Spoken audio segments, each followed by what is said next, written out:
Good morning and welcome to another video.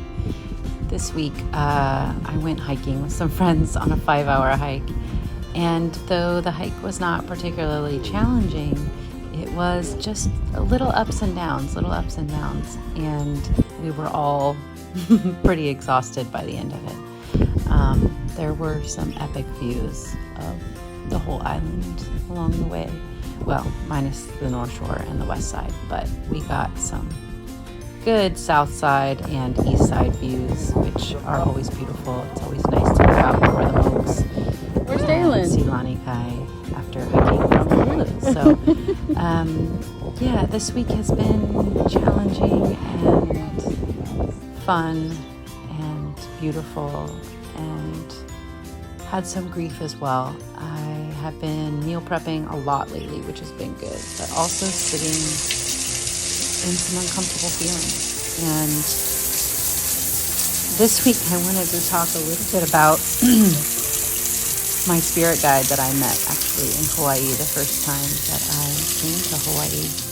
It was about 17 years ago, a little less, and I was hiking Waimea over Waimea Valley, a short hike barefoot overlooking the valley. And when I got to the end, I sat down and there was a mist in the valley and there were some birds flying.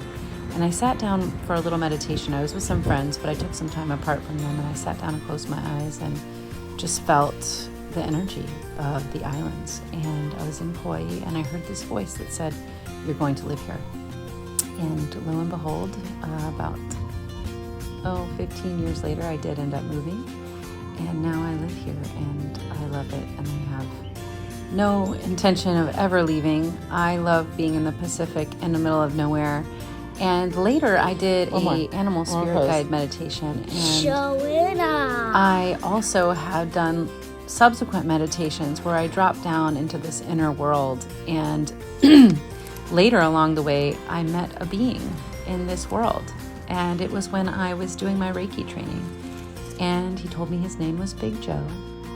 He was a light being, and he was assigned to me, and that I could access him anytime I wanted to close my eyes, drop down into that world, and spend time receiving his light. And I do that frequently. We have become very good friends, and I spend time with him regularly. And I really want to tell more stories about Big Joe. I recently told my boyfriend about him, and he was not freaked out in the least about my spirit guide, Big Joe. He was like, "Oh, tell me more about Big Joe."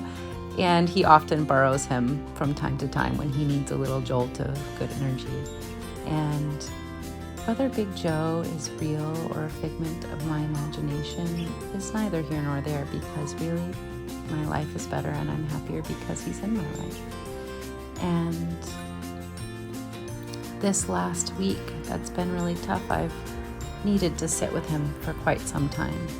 And I'm just really, really grateful that I have had this experience, and I have let these islands heal me, and I have found some beautiful people here, and I have a really beautiful life. And I wouldn't trade any of it. I thought I was angry earlier this week, and it turns out it was grief.